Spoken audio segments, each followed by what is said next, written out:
En visite en Angola, le président américain Joe Biden a marqué son séjour par un passage symbolique au Musée national de l'esclavage mardi.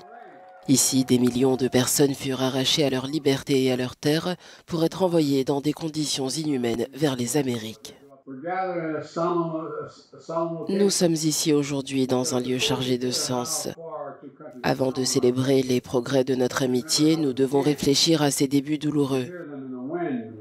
Les vents et les vagues murmurent l'histoire de jeunes hommes et femmes d'Angola, nés libres mais enchaînés et forcés à une marche de la mort jusqu'à cette côte par des négriers en 1619. Ici, on les a baptisés dans une foi étrangère contre leur gré.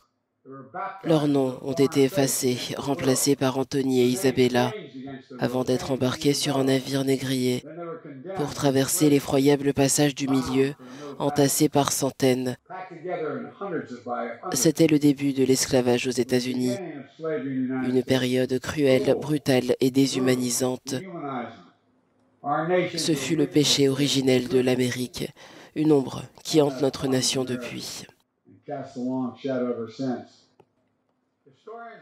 À Luanda, Joe Biden inscrit l'histoire comme premier président américain en visite. Son passage au musée national souligne la mémoire d'un passé commun et douloureux.